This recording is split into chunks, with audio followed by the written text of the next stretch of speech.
Welcome to the BEI Podcast. I'm Lutricia. You know, there's been a lot of talk about DEI, diversity, equity, and inclusion. Instead, we're going to focus on BEI, bigotry, exclusion, and ignorance. Our country has been plagued with it since it was founded. Qualified citizens are denied leadership, silenced, labeled incompetent, all because of who they are or what they look like. We ask, what does it mean to be qualified, and who decides? How do we determine who gets to participate in the American experiment? Can we live up to the principles of our democracy, liberty, and justice for all? We are here today to do this recording for our BEI podcast. I want to first appreciate you, Lisa, for being willing to come on and join us in this conversation. And I want to just sort of start off with just some thoughts about this podcast, BEI, which stands for Bigotry, Exclusion, and Ignorance, and why, I believe this conversation is important. Because we hear a lot about diversity, equity, and inclusion from, conservatives and MAGA Republicans who are trying to tell us that there's something wrong with this process, DEI, that it unfairly advantages people of color and women at the expense of white men. And they almost claim that DEI in itself advantages people of color and marginalized groups unfairly. It gives them an unfair advantage. And so the logic behind that, what it ends up being is that people of color, you and me, Lisa, other marginalized groups, somehow that we're not qualified, and that any positions that we hold are undeserved because we are somehow DEI hires. I mean, they've said people like Kamala Harris, the vice president, the Supreme Court Justice Ketanji Brown Jackson, they've really taken off after our girl Jasmine Crockett. They've just been beating her up about this really qualified young Black congresswoman. And they somehow claim that these people aren't qualified because they were all DEI hires. And as I thought about that, I thought, well, what about BEI? Bigotry, exclusion, and ignorance. And how is that playing out in this conversation? Because we don't really discuss BEI so much. But if you really think about it, we've had more BEI than we've had DEI. And we'll talk more about in future programs about the history of racism and white supremacy and how it's impacted our society. Because what we know is in that arrangement, it set up white men at the top of the social and political hierarchy. So all of the advantages and privileges, or the vast majority of them, they received just because they happen to have been white men. And if you really think about that, what it means is that all of these other groups that were here in this country, Black people, Asians, Latinos, are somehow or other not qualified under that arrangement, that all of the privileges actually belong to white men. And so because of that, and then this is just my take on it, and we can talk about it in the course of this conversation, is that white men have come to believe that the world kind of belongs to them, that they are rightly entitled to all of these privileges and these benefits. And so what I want us to do in this podcast is to talk about the ways in which bigotry, exclusion, and ignorance has influenced us politically and socially, and you might even say emotionally and spiritually, because those of us on the receiving end of the bigotry, exclusion, and ignorance have had to suffer under it.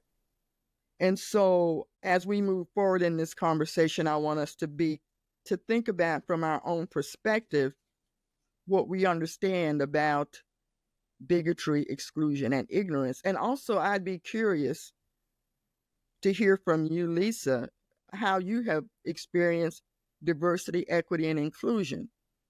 And Lisa, you and I kind of come from we talk about coming from similar backgrounds. We talk about growing up in marginalized communities. We talk about the struggle we've had to gain what we've gotten, and the ways in which we've had to really prepare ourselves and sort of support ourselves in our journey. And we both are highly educated. I mean, I didn't know, Lisa, until I got your bio here, and I've known you for a while. I didn't know half of this. So I just want to just highlight here what you have done. So you had a 30-year history, a 30-year experience in a variety of correctional institutions and environments. You became the highest ranking African American woman in the federal prison system. And you've been well educated. You got a bachelor's degree in family studies. You've got a master's degree, and you're now in studying in the Unitarian Universalist Seminary. And you are an exceptional writer and poet. And I'm just only talking about half of what you have laid out here for me. What I know about you in your work today is that you are director of Hey Tide Reborn, and you're a founder of Hey Tide Reborn. And I'll ask you in the course of this conversation to say more about that. And by the way, LA, I should say, because I don't think you'd mind my saying this, is that you are spouse to Anne, and you all are raising, did you say 6 adopted children?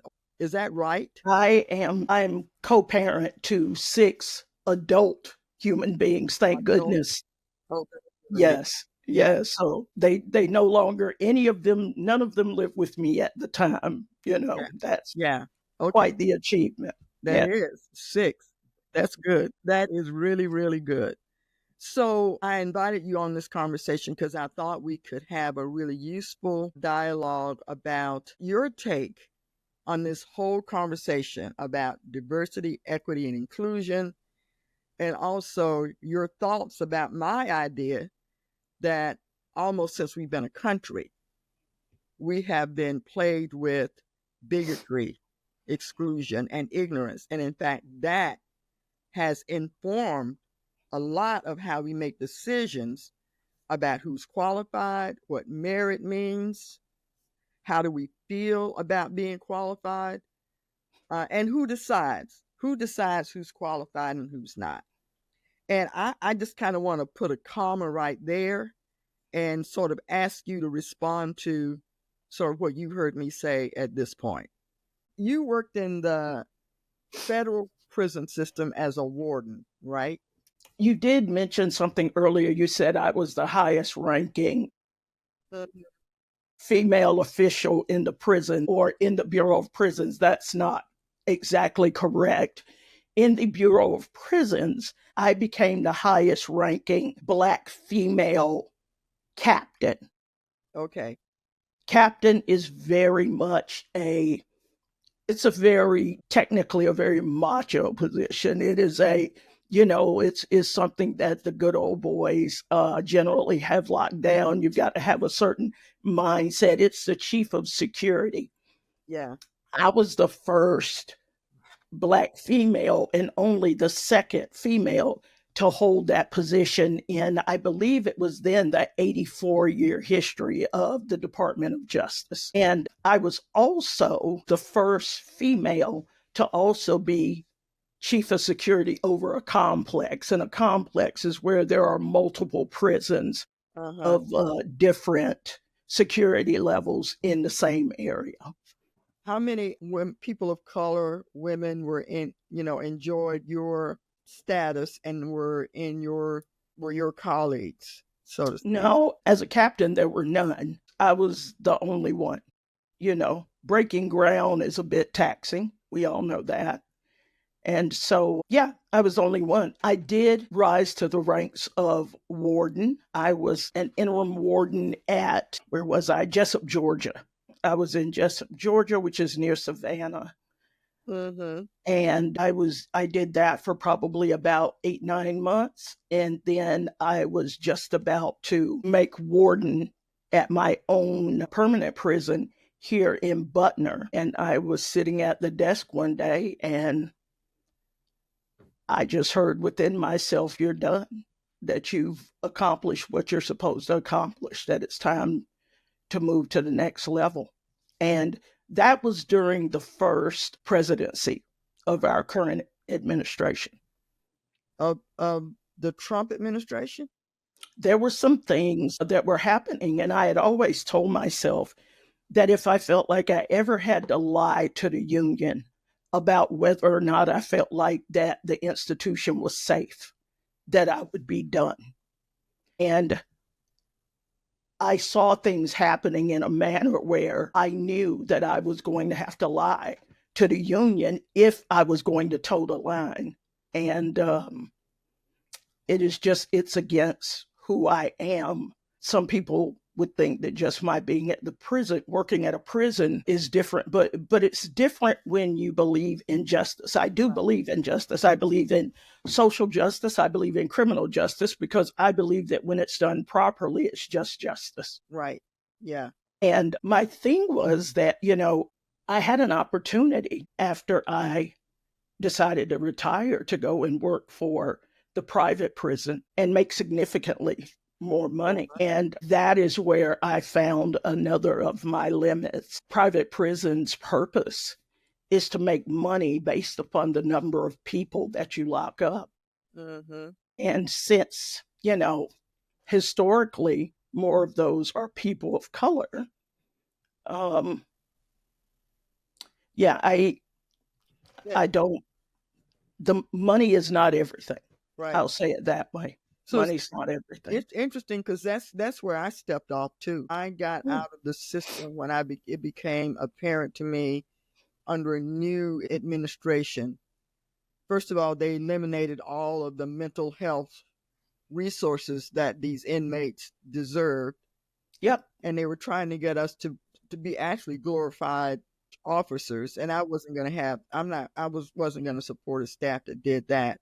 That's right. But it was also ethically, I couldn't do the work that I thought I should be doing and as a director of social work and committed to providing services that rehabilitate folks, not just watch them be locked up. That when I got to the point where I felt like my mission as I understood it could not be realized, I did the same thing. I woke up one morning and decided, you got to resign.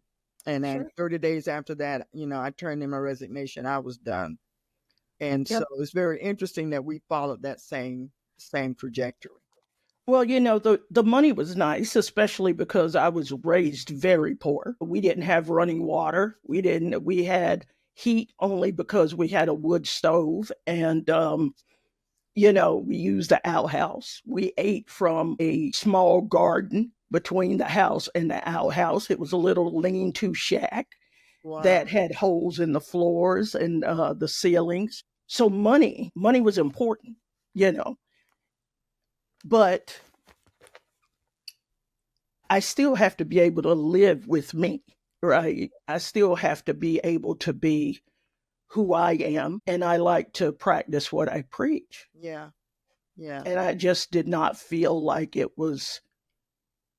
I didn't feel like that if I would have went into private prison that what I was doing was in the best interest of anyone. And that's just kind of where I was. So when you think about our question today, like who is qualified, what is merit and who decides, what's your thinking about that? Well, my very first thought is it's interesting because you were right when you said that they talked about how Kamala Harris and Jasmine Crockett, Representative Presley, any of those, how they're DEI hires, that they're not qualified. So my question is always to someone when they tell me that, I'm like, okay, so tell me what qualified looks like to you. If they are not qualified, tell me what a Black woman that is qualified looks like to you. Mm-hmm. Yeah. And I have yet to get a satisfactory answer. I mean, the answer is always, well, not them. Yeah. Okay. So, yeah, you're absolutely right. You know, DEI, it's very interesting because as a hiring executive, I know how DEI works in the federal system. You know, the applications always came to us from the Office of Personnel Management on a list that was the best qualified list, right? Mm-hmm. And the best qualified was determined by the way that the individuals who put in the application answered questions. A lot of times, especially at the end, it wasn't even humans that did that. They went through a computer system, and based upon certain words and phrases and things like that, the best qualified list came out. That list was then sent to the institution in order to show us who all qualified best for that position. And it's interesting because the myth is that the list was used or DEI was used to fill a quota when it wasn't that at all.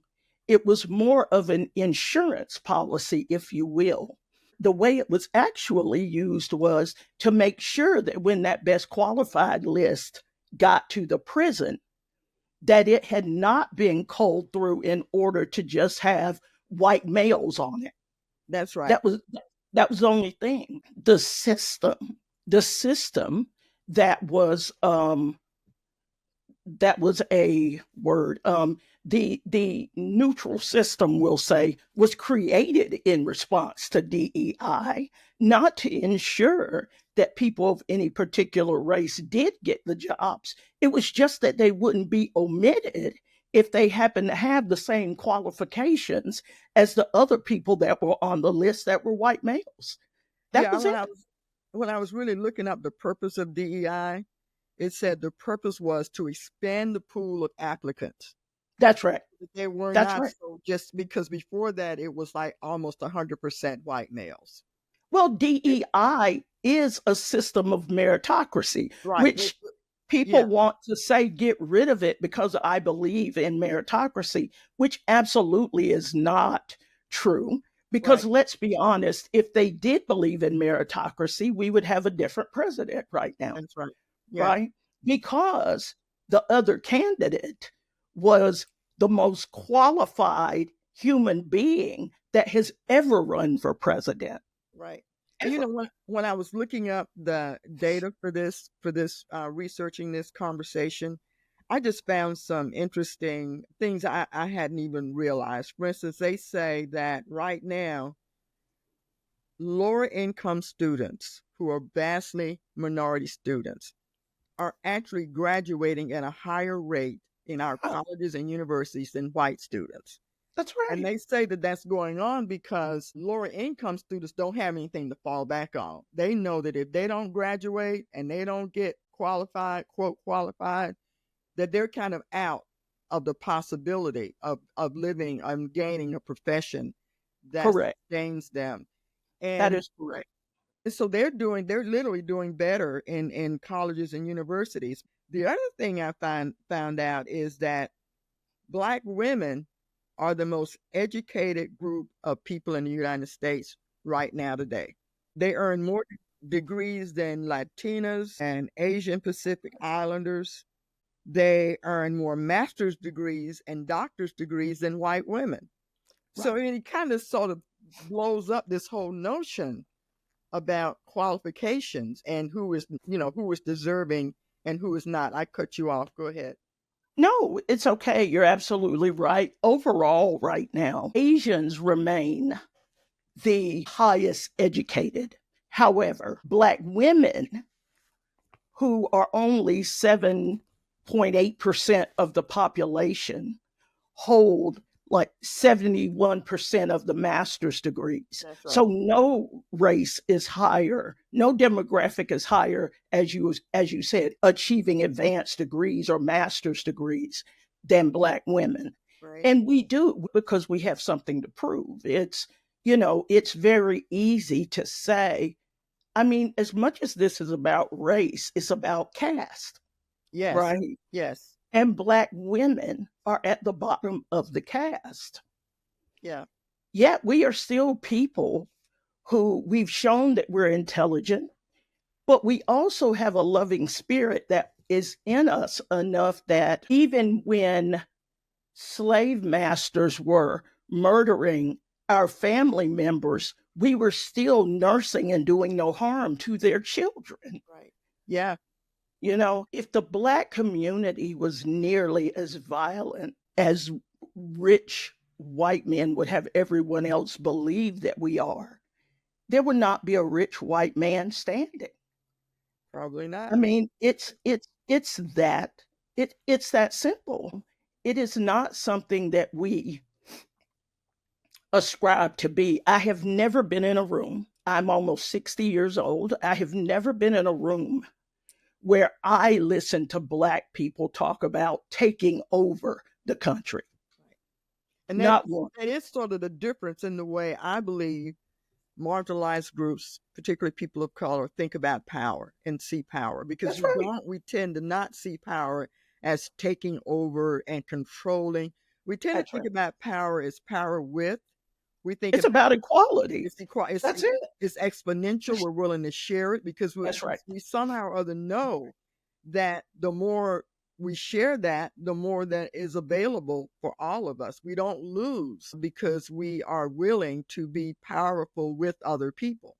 But you know, Well, yeah, there's enough for everybody. but I heard, and I don't listen to podcasters like Joe Rogan very often, but as I was researching this, I went on his podcast and he just outright said white men are more qualified and that as far as he's concerned, the playing field is equal and that we are past the time where we even need to concern ourselves about equality. If you think about the fact that Black women are highly qualified, Mm-hmm. then what Joe Rogan is saying is that, and right now, I forgot this statistic, but it's like only 14% out of a population of 40% minorities, only 14% are CEOs, and about less than half of that are women. Okay. That's more than I thought. Yeah, and when you look at the top 500 major corporations, it's only 2%.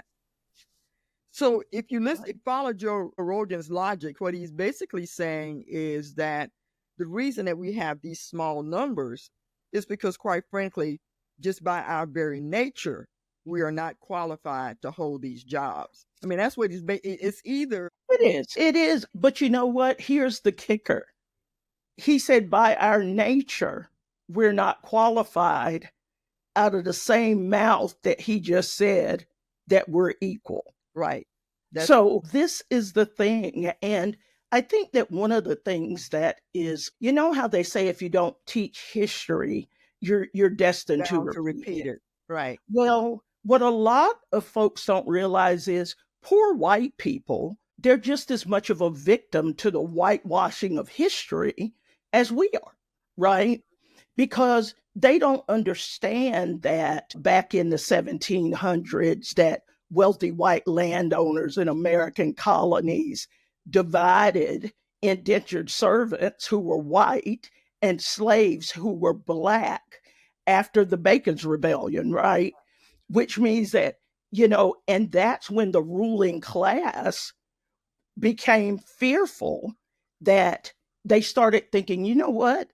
If all of these poor people get together, they're going to be able to take what we have, right? So they come up with this brilliant idea. And I say brilliant because it worked like a charm. Right. And they created a racial hierarchy.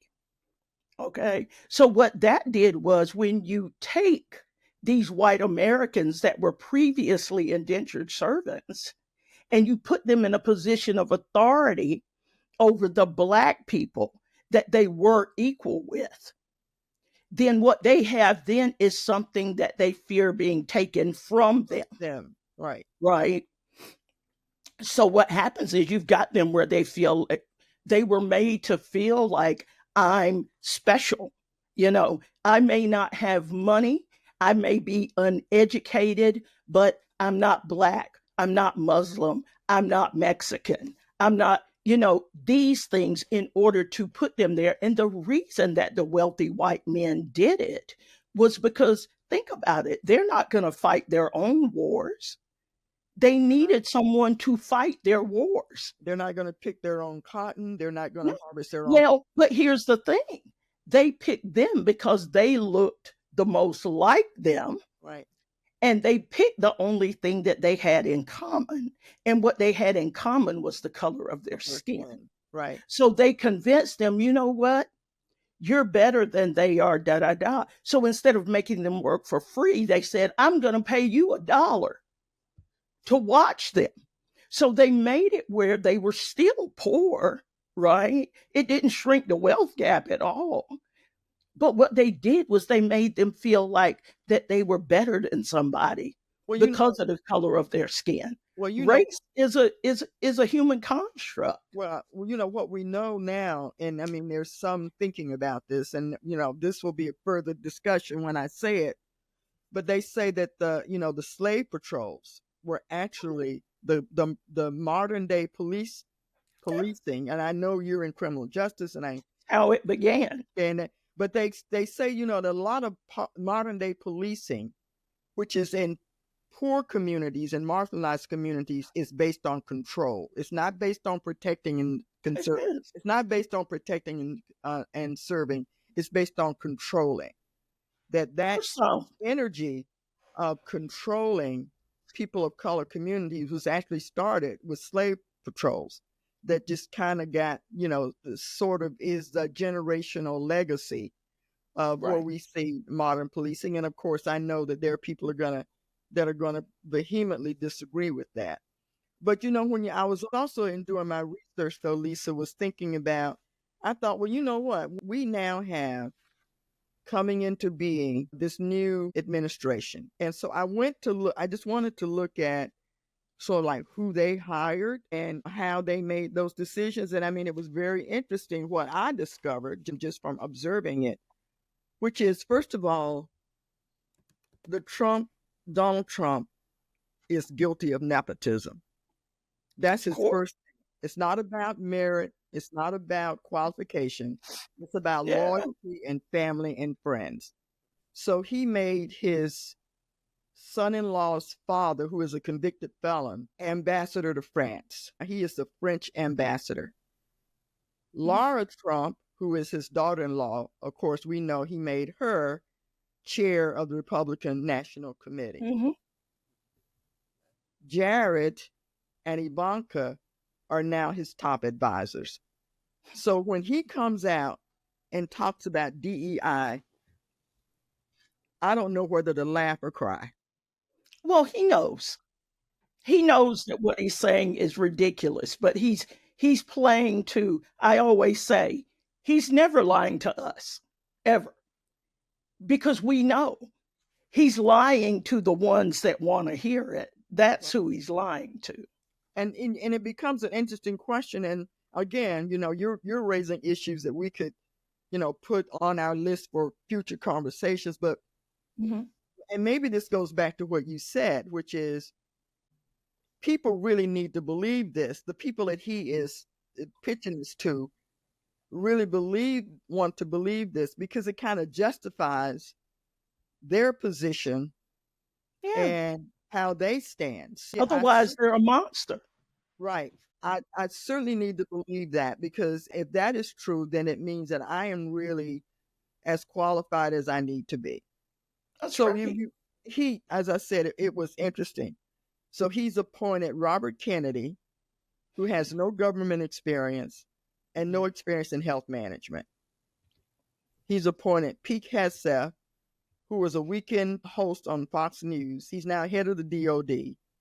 No command experience. His managed no more than 100 people, but he's now in charge of 3 million. He hired Linda McMahon, who's head of the Department of Education and has no experience in education or management. And I think maybe it was today, or maybe it was yesterday, Kash Patel was going to be confirmed as head of the FBI with only 2 months experience working with the FBI. You know, Michael said something to me. We had this conversation 2 nights ago. And Michael said, well, you know, I voted for Barack Obama, and Barack Obama had no experience in managing or leading. And I thought, well, that's interesting, because what's the difference between hiring Kash Patel and Barack Obama? Well, he had, Barack Obama. I mean, Kash Patel and Barack Obama, I can't really say. I can definitely say immediately the difference between Robert Kennedy and Barack Obama. I Right. mean, that's a no brainer. And no one is saying that Kash Patel wouldn't have been qualified to run for president, but to put him in as the lead of the FBI is different. One thing that you have to realize is we're talking about the difference between subject matter experts and generalists, right? For Yeah. example, when I was a captain, I was a subject matter expert over, security in the institution. Once I became an associate warden, I became a generalist. But that meant that I had a subject matter expert working with me in all of my areas to say, yes, this is how this works. This is how that works. This is why we do this. And then my job becomes to ask questions to ensure that everything is operating the way that it's supposed to operate. So, you put someone with no experience in a position of a subject matter expert, and it's destined to fail. But that's the point. None of this is supposed to succeed. The goal is to tear down the government. That is the goal. Yeah. And You know, with the point being to sort of wind us back to that period of time where it was basically a white male patriarchy. that's right. The thing that if you're going to see, I mean, we've struggled with this, and you and I have talked about this, but we've struggled with this in our country almost since we've had a country. Like, how do you reconcile saying that, we believe in equal justice and that all men are created equal, and yet you're setting up these systems of bigotry, exclusion, and ignorance? So how do you weigh those out? And I think that as long as white men felt like they were living in a world that was theirs and they That's were right. not being challenged, then we could go along with this sort of facade that we were a democracy and that, we were moving toward this more perfect union. Right. But as the population became more people of color, because right now it was interesting in the data that I read, we were once 11% of the population, and like in 1960, late 50s and 60s, we're now 40%. We're That's right. 40% of the population are people of color. So it's the Well, and same. a lot of that is their own doing, Yes, right? a lot of it is their own doing. So as we shift to this, I think what's happening is that those who've been used to seeing that this world belonged to them, and they really didn't have to work for much. They just had to be white and male. And I'm not saying, let me just be clear here, I'm not saying that there are white men who have not worked hard and earned what they Absolutely got. I'm not. not saying that. But Absolutely I'm not. saying on a systemic level, this playing field has never been equal. Well, this is about wealth. That green is really the only color that this is truly about. This is about wealth. Yeah. Them being the 1% and maintaining that 1%. One of the reasons why Doge even exists is because it gives the richest man in the world the opportunity to make sure that he can control the entire world. He didn't buy an election, he bought the world. He bought a country. He certainly bought a country, Well, didn't he? if you'll look at the way that now the things that he's saying all across the world, you can tell. I mean, that is why, he's making friends with the people that he is. And so, that's a shame. But Maybe I should just say something about my own story here. I remember the last day. So I have 2 graduate degrees. I remember the last day of my MSW. I mean, I had finished everything and written what I needed to write. I was free, ready to go home, just happy. And I got this wave of just, for lack of a better word, sadness. Because I realized that my goal was to convince people that indeed I was qualified. And I went through all these graduate school twice, undergraduate school. And I got to that last moment, that last walking out of the University of South Carolina. And I realized, I don't know if you're ever going to be able to prove that. Yep. I don't know if you will ever be able to convince anybody that you could get a degree, you could have 20 of them. It's not going to matter. It's not in this, it's not going to matter. And it was just it was such a feeling of disappointment. Now, there's a certain amount of gratification that we get. Yeah, of course, I enjoyed studying. I'm smart like that. I like to read. So the process of getting the degree was kind of fun. I learned new things. I got to try. I did some internships. So that was pretty gratifying. When I got that last degree and walked in, I'm going, I don't know that this is going to make any difference at all. And you're going to have to find, and it was really a kind of a good thing, because what it said is that you're going to have to find your own efficacy inside of you. You're going to have to find your own efficacy inside of you. You're going to have to decide for yourself that you are indeed qualified. And you're going to have to battle up against folks who consistently and repeatedly tell you that you're not. That's just the way it's going to be for you. That's right. And so I really appreciate being highly educated, but I think I put it in its proper place in terms of how I see myself as a human being. Because to me, that notion of good humanhood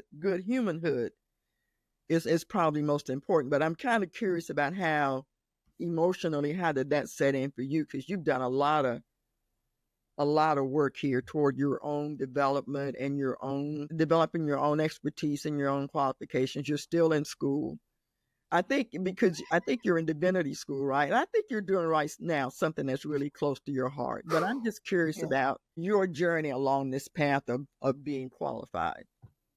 I always felt like that I had something to prove, because not only because of my race or it was my race, it was my gender, it was my sexual orientation, it was, everything. And so I spent the first part of my life just overachieving, because I felt like that anytime that anyone said anything negative about me, that I didn't just have to prove them wrong, I had to crush them.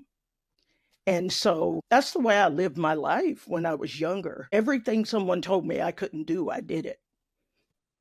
And then I got to a point after I retired, and this is from someone who survived various levels of abuse as a child or as a young adult. And everything that I was running from was there for me when I retired. It was right there for me to deal with.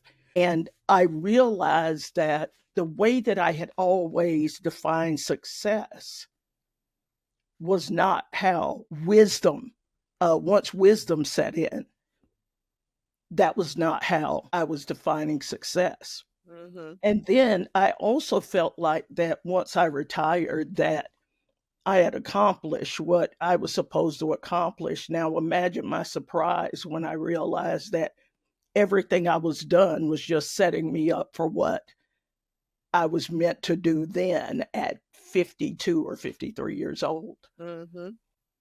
I too, much like you just indicated, I don't feel like that I was truly successful at all as long as I was doing. I became successful once I started being, right? Becoming the person that I want to be. I'm at a place now in my life when I do something, I don't do it just because of where it's going to get me on a professional or a social level. I do it because it reflects who I want to be. And if it doesn't reflect who I want to be, I don't do it. Yeah. And that's hard especially when you're looking at what's happening outside right now in the world. I think that probably the biggest thing that that I came up against as I was becoming successful was I had to learn to differentiate between real and false choices, right? Yes. For example, I was asked when I was working in the prison system, because of course I was law enforcement for 30 years, and I was made to believe that I had to choose between Black Lives Matter and Blue Lives Matter. Oh, that's, yeah. Right. Now, once I realized and said, I do not have to choose between the two, I can believe that Black Lives Matter and what it stands for. And at the same time, I can support my peers, my brothers and sisters that are doing the right things for the right reasons, that are protecting and serving, and that are not abusing their power. One doesn't have to be the other. And unfortunately, in order to be able to shake that false choice off, I had to be willing to stand alone sometimes. Mm-hmm.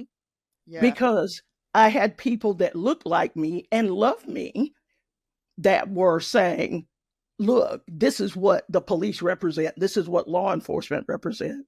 And then I had law enforcement friends and family saying, hey, this is what, the Black poor people are doing and this, that, and the other. And I had to be able to tell both of them, no, this is not a real choice. So you sort of had to shape your own path within those tensions between the tension of Black and blue. You had to find your own path between those and your way forward, which was, I think, when you think about the notion of who's qualified and how one becomes qualified, and people in the Black community, I mean, since, I remember my daddy saying to me when I was like 8 years old, you're going to go to college. You're going to go to college. And I'm thinking, because I, like you, I was born, with families that my parents didn't have any money. We were poor folks in the poor Black community. So my little mind is going, where are we going to get the money from? How is that going to work? And he just basically said, I don't care. It was almost like a mandate. You will go to college. You're going to do that. And the opposite happened for me. No one ever told me that I had to go to college. No one ever expected me to go to college. Wow. Yeah, that was my dad's thinking. And, and I lived in that and thinking, I also internalized that is the way you get ahead. But now when I try to forge these two paths that you talk about, how to become qualified and yet live a truth in yourself. Yes. And not give up either one of those, recognizing that the qualifications I have do not necessarily inform the person I choose to be. That's right. How I choose to be in the world and the kind of person that I am. I really think that what this all boils down to is that we have to educate ourselves, but we also have to be willing to be who we are and live by our own convictions, whether or not someone else is willing to stand with us, right? We have to realize that I can't use reason to convince someone out of a position that they didn't use reason to get into, right? If they weren't using reason, I can't reason them out. I was going to say, we also have to respect all of the ways that people choose to be qualified. So we have to, and we've expanded the pool of people who are in the field. Now we have to expand the pool of how do we determine who's qualified. Well, here's the thing, though, Lutricia. Qualification is it's not about being qualified. That's really what it all boils down to. They want us to believe it's about being qualified, just like, for example, when we had the current president running against Vice President Harris, right? What there were all of these mandates about what they wanted to see. I don't know who she is. She doesn't have a plan. Oh, she followed and did exactly what Joe said. Now, when you take those three things and you compare them to 34 count conviction, a sex offender, all of these Alive. things Right. that shows you that they're getting us caught up in trying to define qualification is a diversion. It's a red herring. I don't believe that it's really even true, you know? And I'm convinced that anything that is not love is fear, right? Go. And that is where I find my strength and I settle down into who I want to become. Now, don't get me wrong. I can share a piece that I recorded called Furious. So we can close out on that. Do you have it with you now? I think I do. Let's Close find it. out on that. I'm going to tell you a secret today, though it's forbidden, so I shouldn't share. I'm never to tell you what lies deep inside. My soul isn't something to bear. I'm not even sure of the reason, just simply endowed with the rule. It accompanies my skin and my gender, the main ingredient and source of my fuel. It's used to dismantle the violence you spew. You see an angry Black woman, but you don't have a clue because I'm furious. Skip the anger, the pissed offness. I'm furious. In a meeting, I'm smiling and I'm furious. Yes, I'm laughing and joking and furious. Stop killing my family. It makes me furious. Oppression, the president. I'm furious. Russia, the market, and China. Too many George Floyds are dead. No aspirin that's made can ease my heart, and acids cannot help my head. Now don't panic, because I see it all in your face. I'm not off the deep end. I'm still in the race. No need for recording, for I'll act with grace. But my mask has slipped off, so today in this place, I'm sharing my secret. Just don't tell the rest. Don't call the police or contact the press.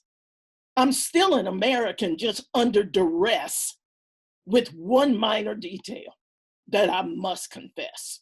I'm furious. Men are hanging too slow with changes. I'm furious. No peaceful nature. I'm tired of acting. I'm furious. Humility escapes me, no answer from God. Is kindness for suckers? Just take off these bonds. COVID is rampant. My armor I'll don. Outside is the enemy, but my gut is a bomb. You think that you know me, but you're oh so wrong. Yes, I'm smart and I'm funny and I'll sing peaceful songs. Paternalism's insulting, no father in sight, raised by the goddess, so you have no right to govern my body, yet you plant your seed. Then you don't want to help me if I am in need. Within me, confusion. I turn on myself. My heart longs for peace, but I can't catch my breath. I can't shut down horror. My head swims around. People are dying. The White House let us down, so I'm furious. My heart is broken, the smell of gunfire, and I'm furious. Don't you dare look away from me when I'm furious.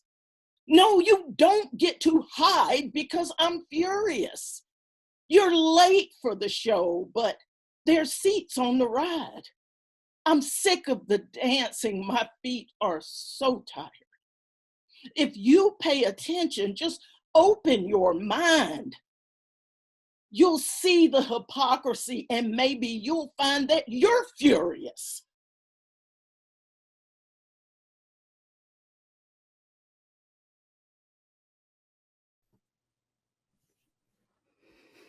All right. Thank you, L.A. Jones. You're welcome. You're So, very welcome. It so was my absolute honor and pleasure to be here. I also hope that you guys edit this so I make a little bit of sense. you made a lot of sense. Taylor and Hunter, make me sound smart, okay? Uh, Y'all take care of me. Don't let me go out there just looking any kind of way, no, as the old people would say. we got you. You guys are doing amazing work. Um, I am grateful, and I love it that it's multiracial work Yeah.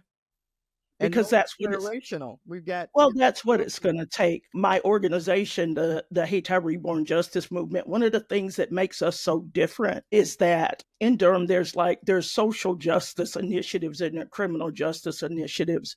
We work with individuals in the community through social justice initiatives, but we also work with the police.